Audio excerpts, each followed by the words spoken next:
Soeharto menjadi presiden di kala Indonesia itu diterpa banyak sekali krisis. Mulai dari krisis ekonomi, hyperinflasi itu terjadi sampai ratusan persen. Dan juga gejolak politik yang masih belum pulih pasca tragedi G30S. Harga bahan-bahan pokok itu melambung tinggi, banyak orang kelaparan, tapi secara ajaibnya Orde Baru dapat melakukan atas perbaikan-perbaikan dari krisis tersebut.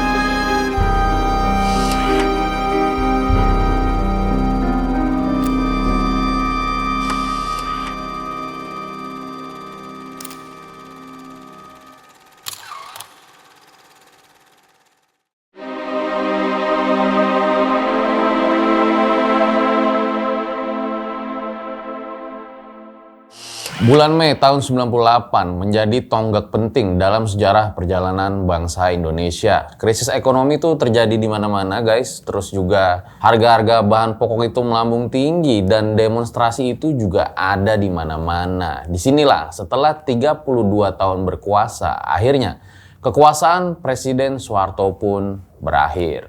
Saya memutuskan untuk menyatakan berhenti dari jabatan saya sebagai Presiden Republik Indonesia terhitung sejak saya bacakan pernyataan ini pada hari ini, Kamis 21 Mei 1998. Nah sekarang udah 25 tahun era reformasi berlangsung. Ironinya justru mulai banyak tuh suara-suara yang bilang kok kayaknya kangen zaman Pak Harto ya, kok kayaknya enakan zaman Pak Harto ya, apa-apa harga bahan pokok murah, stabilitas keamanan terjaga.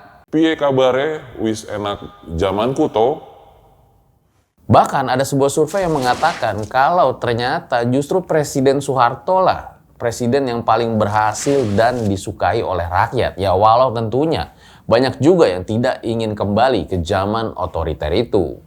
Sebenarnya apa aja sih yang udah dilakukan oleh Jenderal Soeharto? Para elang, langsung aja kita mulai videonya.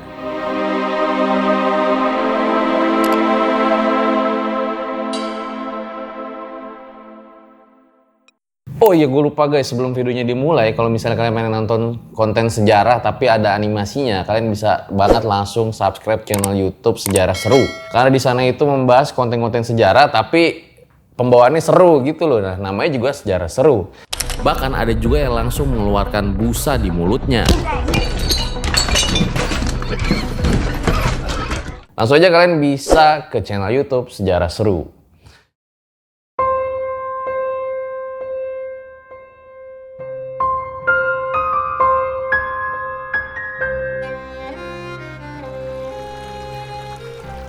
Soeharto lahir dari pasangan Sukirah dan juga Kartosudiro pada tanggal 8 Juni 1921 di Desa Kemusuk, Dusun Argomulyo, Bantul, Yogyakarta. Masa kecil Presiden kedua Republik Indonesia ini tidak seberuntung dengan anak-anak kecil lainnya. Soeharto itu lahir di keluarga yang sederhana.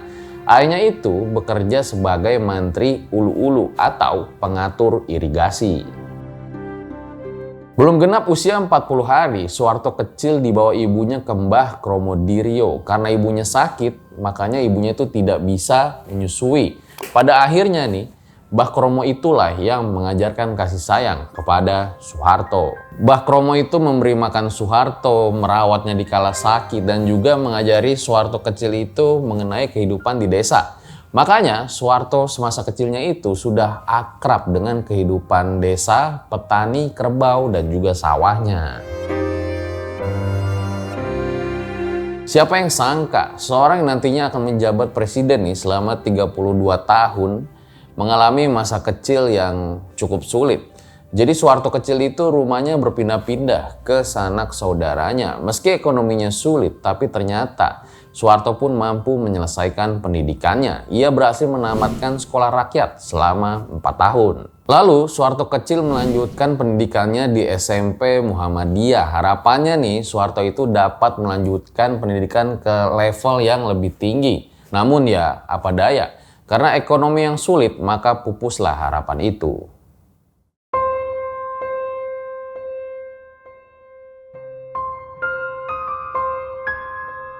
Setelah lulus, Soeharto pun bingung cari pekerjaan. Dia sempat kerja di bank desa tapi ternyata dipecat. Coba cari link kiri kanan tapi belum berhasil juga. Sempat hilang arah hingga akhirnya Soeharto pun mendaftar menjadi tentara Belanda. Ada 2 sistem penerimaan Knil untuk serdadu rendahan, dinas panjang atau ikatan dinas pendek. Soeharto memilih dinas pendek karena menurutnya karirnya itu lebih menjanjikan. Di luar dugaan, Soeharto lulus sebagai yang terbaik. Dia kemudian ditugaskan praktik menjadi wakil komandan regu di Batalion 13, Rampal, dekat Malang. Lalu menjaga pertahanan pantai di Gresik. Saat itu pecah Perang Dunia Kedua di Pasifik. Tanggal 8 Maret 42, Belanda menyerah kepada Jepang. Berakhir pula lah kiprah Knil di Hindia Belanda. Karena tak ingin ditangkap Jepang, Soeharto langsung melepas atribut militernya. Saat itu, jika ketahuan bekas tentara Knil, sudah pasti ditangkap dan dipenjarakan Jepang. Oleh karena itu, Soeharto kembali ke kampungnya.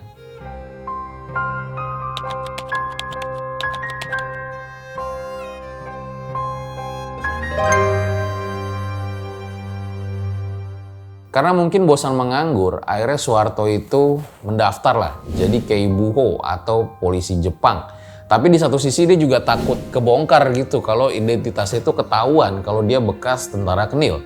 Tapi ya mau gimana lagi, Soeharto pun memberanikan diri untuk mendaftar pada saat itu. Di luar dugaan lagi, ternyata Soeharto setelah diterima berhasil lulus pendidikan polisi yang terbaik. Makanya atasan Soeharto saat itu memberitahu kalau lagi dibuka lowongan tuh tentara pembela tanah air atau PETA. Nah disitulah Soeharto memutuskan untuk ikut atau mendaftar PETA. Lewat ujian, Soeharto itu diterima untuk menjadi calon Sodanco atau kayak komandan peleton gitulah. Nah disinilah akhirnya Soeharto menimba pendidikan militer selama 4 bulan di Bogor. Soeharto yang sudah sering ikut pelatihan itu mengakui kalau pelatihan pada kali ini cukup berat baginya. Setelah lulus, akhirnya Soeharto dikembalikan ke Wates Yogyakarta. Nah mungkin karena performanya bagus, Soeharto itu dipilih untuk mengikuti pendidikan Kompi.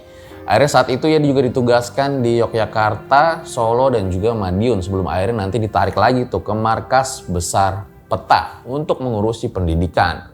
Karir militer Soeharto pun terus berlanjut sampai tahun kemerdekaan di tahun 1945. Ia masuk ke BKR, Badan Keamanan Rakyat, cikal bakal dari TNI.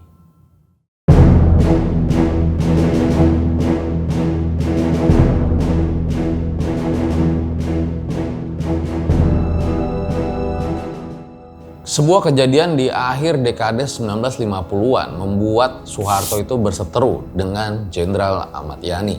Saat itu Soeharto kedapatan ketahuan melakukan penyelundupan ketika dia lagi bertugas di Jawa Tengah.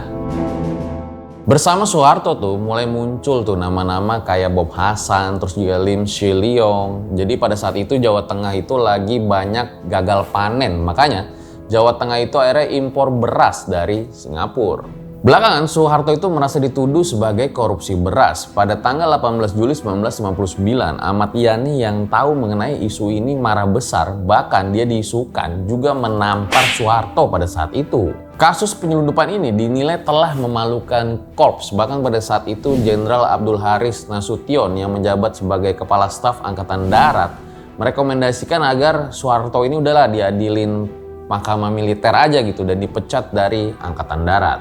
Beruntunglah pada saat itu berkat pengaruh dari Jenderal Gatot Subroto yang saat itu menjabat sebagai Wakil Kasat.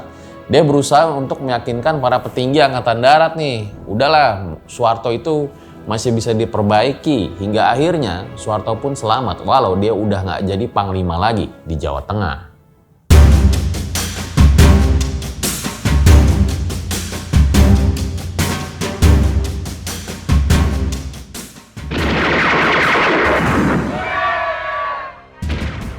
Pecahnya peristiwa gerakan G30 SPKI yang menyebabkan 6 orang jenderal dan 1 perwira menengah Angkatan Darat meninggal dunia membuat selain terjadinya kekacauan keamanan juga kekosongan komando pimpinan dari Angkatan Darat. Hari-hari itu setelah memperoleh informasi nih kalau udah ada terjadi pembunuhan dan juga penculikan para jenderal itu, Soeharto mulai merencanakan bagaimana cara untuk menghentikan dan menumpas gerakan pengkhianatan itu. Majen Soeharto saat itu mulai mengkonsolidasikan dan juga mulai mendata ya kesatuan-kesatuan mana aja nih yang tidak mendukung gerakan G30 SPKI dan juga yang mana nih yang ternyata mendukung gerakan G30 SPKI. Akhirnya setelah berhasil mengumpulkan kekuatan-kekuatan itu, Majen Soeharto juga berhasil menggabungkan kekuatan yang tadinya sempat didoktrin oleh PKI untuk ikut dan berjuang dalam komando dan pengendalian Kostrad. Setelah berhasil mempengaruhi gerakan 30 September yang berada di Monas, maka langkah selanjutnya dari Pak Harto adalah merebut studio RRI Jakarta dan kantor besar Telkom yang diduduki oleh PKI. Akhirnya pada sore harinya kantor RRI dan juga kantor besar Telkom berhasil diambil alih oleh RPKAD. Langkah selanjutnya adalah ingin mengambil alih Pangkalan Udara Halim Perdana Kusuma yang diduga dikuasai oleh gerakan 30 September. Setelah langkah-langkah itu berhasil dilakukan, malam harinya Pak Harto melakukan siaran langsung dari studio RRI Jakarta untuk memberikan informasi bahwa situasi ibu kota negara telah dikuasai kembali dan juga dipersiapkan langkah-langkah untuk menumpas gerakan 30 September. Pidato tersebut sedikit banyak menjawab kebingungan rakyat yang diliputi oleh suasana gelisah dan ketakutan kala itu. Tetap tenang dan tetap waspada, siap siaga, serta terus memanjatkan doa kehadirat Tuhan Yang Maha Esa. Semoga Paduka Yang Mulia Presiden Panglima Tertinggi ABRI, pemimpin besar Revolusi Bung Karno, terus ada dalam lindungannya. Saat itu ya para elang mungkin situasinya udah nggak tahu mana yang temen, mana yang lawan. Hingga akhirnya pada tanggal 3 Oktober 65, Majen Soeharto bersama Sukitman yang tahu lokasi dari penculikan para jenderal akhirnya pergi ke Lubang Buaya. Hingga akhirnya nanti di Lubang Buaya itu mulai dilakukan penggalian untuk mencari korban-korban dari G30 SPKI. Lalu pada tanggal 5 Oktober 1965, pahlawan revolusi itu akhirnya dimakamkan di Taman Makam Pahlawan Kalibata yang dihadiri juga oleh lapisan masyarakat. Dikiranya saat itu masalah sudah selesai, tapi ternyata gejolak-gejolak yang ada malah makin parah di kala itu.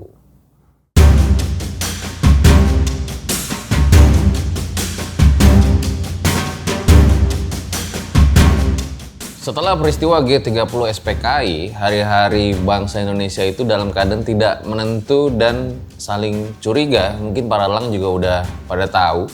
Jenderal Soeharto pun langsung menemui Presiden Soekarno di Istana Bogor. Nah, di hari-hari itu juga ditetapkan untuk yang memimpin sementara Angkatan Darat adalah Jenderal Soeharto. Kondisi ekonomi di Indonesia pun semakin sulit, nilai mata uang itu merosot tajam dan harga kebutuhan pokok itu harganya makin hari makin melangit. Indonesia mengalami hyperinflasi sampai ratusan persen, bisa kalian bayangin guys. Bahkan harga-harga ini pun juga udah masuk ke pedesaan dan saat itu sangat sulit untuk mendapatkan bahan-bahan kebutuhan pokok. Hingga akhirnya untuk membeli beras saja saat itu dibatasi per orangnya itu hanya 5 liter saja. Penghidupan ekonomi masyarakat desa juga semakin buruk. Makanya buat mereka itu yang nggak mampu buat beli beras atau makan nasi, mereka itu akhirnya memakan bulgur atau sejenis gandum yang kualitasnya itu lebih rendah daripada nasi. Melihat gejolak ekonomi,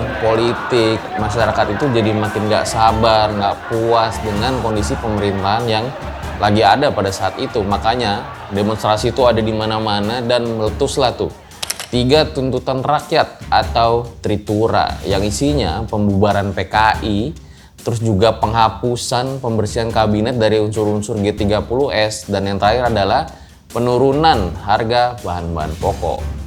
Menyadari gejolak masyarakat yang makin hari semakin rumit, ditambah di satu sisi Presiden Soekarno ini kesehatannya sudah mulai menurun, makanya saat itu dilakukanlah sebuah tindakan untuk mengambil alih hal-hal tersebut. Yang belakangan tindakan ini itu cukup kontroversial kalau dikenal di masa yang akan datang, yaitu keluarnya Super Semar atau Surat Perintah 11 Maret. Dengan adanya Super Semar ini, Jenderal Soeharto itu jadi lebih leluasa lah dalam mengambil alih tindakan-tindakan yang dikiranya itu perlu menurutnya. Nah, beberapa ahli sejarawan juga menyebutkan berawal dari Super Semar inilah secara resminya untuk pertama kalinya nih ada pengalihan kekuasaan ketatanegaraan dari Presiden pertama Republik Indonesia.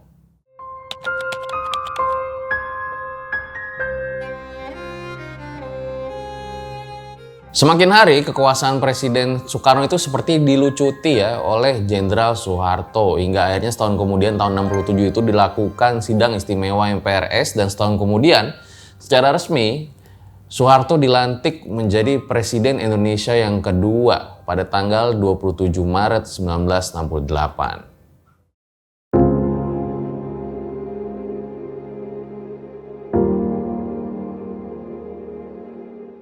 Soeharto menjadi presiden di kala Indonesia itu diterpa banyak sekali krisis. Mulai dari krisis ekonomi, hyperinflasi itu terjadi sampai ratusan persen. Dan juga gejolak politik yang masih belum pulih pasca tragedi G30S. Harga bahan-bahan pokok itu melambung tinggi, banyak orang kelaparan, tapi secara ajaibnya Orde Baru dapat melakukan atas perbaikan-perbaikan dari krisis tersebut. Setelah melakukan stabilitas politik dengan menyingkirkan orang-orang yang pro dengan Orde Lama, misi dasar pemerintahan Orde Baru Soeharto adalah pembangunan ekonomi. Langkah pertama, mereka bergabung kembali dengan IMF, kemudian PBB dan Bank Dunia dalam pertengahan akhir tahun 1960-an. Inilah yang memulai aliran bantuan keuangan dan bantuan asing dari negara-negara barat dan juga Jepang masuk ke Indonesia. Permusuhan dengan Malaysia pun juga dihentikan. Langkah kedua adalah memerangi hyperinflasi. Soeharto mengandalkan sekelompok teknokrat ekonomi yang sebagian besar itu dididik di Amerika Serikat untuk membuat sebuah rencana pemulihan ekonomi. Mekanisme pasar bebas dipulihkan, diikuti dengan implementasi Undang-Undang Penanaman Modal Asing dan Undang-Undang Penanaman Modal Dalam Negeri. Karena nih, undang-undang ini mengandung insentif yang menarik bagi para investor untuk berinvestasi di negara ini. Makanya nanti akan berdampak pada pertumbuhan ekonomi di tahun 1968. Salah satu keberhasilan Pak Harto lainnya adalah swasembada pangan. Di tahun 1984 itu, swasembada beras kita itu mencapai 24,8 ton dan bahkan ini mendapat penghargaan dari FAO di tahun 1985. Ya karena para elang, swasembada pangan itu merupakan proyek yang bagus. Sebuah negara itu dapat mandiri ketika tidak bergantung kepada orang lain. Bahkan di dekade 1980 sampai 1990-an, Indonesia itu dikenal sebagai macan Asia. Jadi nggak hanya diakuin di Asia Tenggara aja, tapi juga di Asia Pasifik. Karena kekuatan ekonomi, pertahanan, dan juga militer dari Indonesia. Beberapa kali Indonesia mengirim pasukan elitnya itu berhasil membebaskan para sandera yang akhirnya dipuji juga tuh di dunia internasional. Dan Indonesia juga beberapa kali mengirim pasukan elitnya untuk membantu PBB kala itu.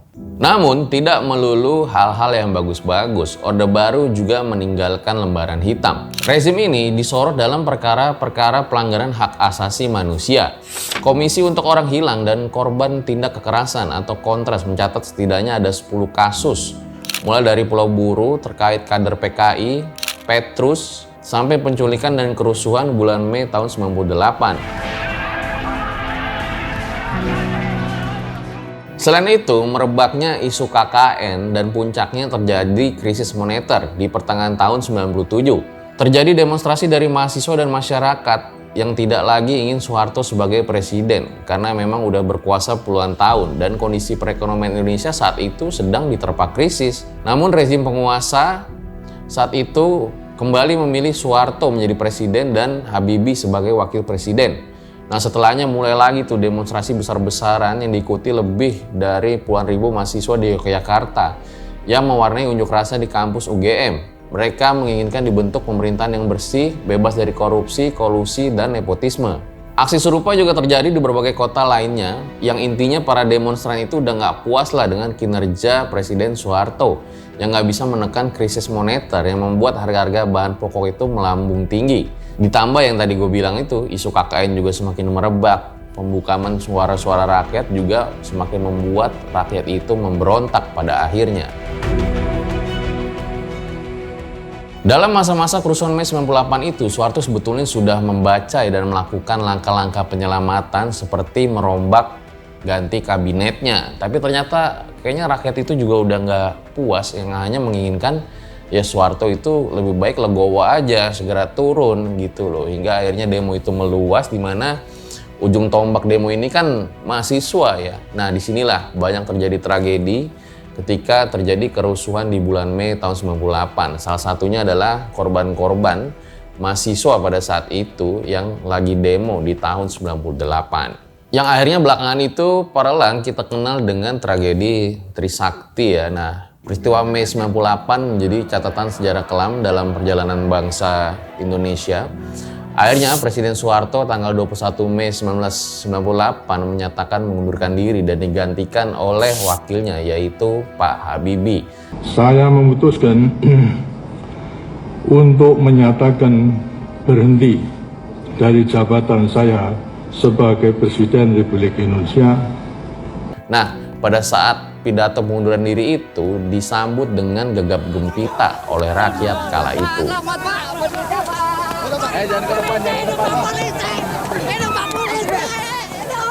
Saat itu tersebar isu juga kalau Presiden Soeharto ini bisa dibilang salah satu presiden yang terkaya di dunia. Majalah Times itu membongkar habis-habisan isu kekayaan tersebut yang menyebutkan kalau kira-kira nih Presiden Soeharto itu mempunyai taksiran harta senilai 15 miliar dolar. Yang semakin ramainya adalah ternyata hasil investigasi dari majalah itu. Jadi harta kekayaan Pak Harto itu tersebar dari perhiasan, properti, dan aset-aset lainnya. Ternyata Pak Harto itu dinilai ada satu semacam kayak transaksi lah ke Bank Swiss pada saat itu. Tapi belakangan isu itu ternyata dibantah sendiri oleh Pak Harto. Tidak lama berselang setelah itu, Soeharto akhirnya harus tutup usia, meninggal dunia pada tanggal 27 Januari tahun 2008 di zamannya Pak SBY. Nah itu setelah 10 tahun dia mengundurkan diri, akhirnya Soeharto itu dimakamkan di Astana Giri di Solo.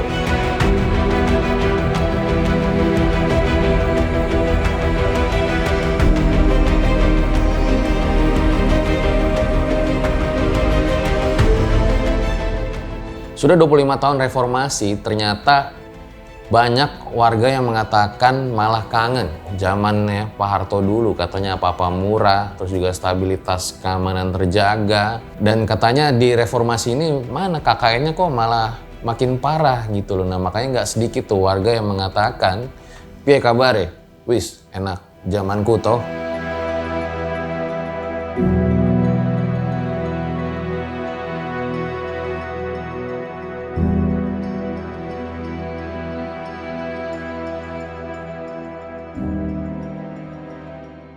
Itu dia guys, sebuah kisah tentang Jenderal Soeharto. Jujur gue itu punya idola ya para elang, yaitu yang pertama Bung Karno, yang kedua ini adalah Pak Harto ya. Terlepas dari kedua manusia tersebut, ya pasti kan nggak mungkin yang baik-baiknya ya, pasti ada buruk-buruknya. Nah gue berpikir bahwa ya udahlah kita ambil yang baik-baiknya aja, kenapa enggak gitu. Tapi ini gue penasaran guys, kalau menurut kalian nih para elang ya, kira-kira yang mengalami zaman Presiden Soeharto, menurut kalian tuh lebih enak mana? Zaman sekarang apa zaman era Orde Baru dulu? Karena jujur zaman gue itu Orde Baru ya gue masih kecil gitu loh, jadi gue nggak ngerasain apa-apa. Nah makanya boleh banget dong komen di bawah. Silakan aktifkan kolom komentar sebagai diskusi. Gue rasa cukup episode pada kali ini. Kalau misalnya kalian suka nih episode Darah Itu Merah Jenderal, apa perlu misalnya kita bikin channel lain aja deh yang khusus misalnya bahas sejarah kayak gini, boleh banget nanti kasih tahu gue di kolom komentar atau bisa DM aja IG gue langsung. Terima kasih, gue Fajar Aditya RJ5 undur diri, ciao.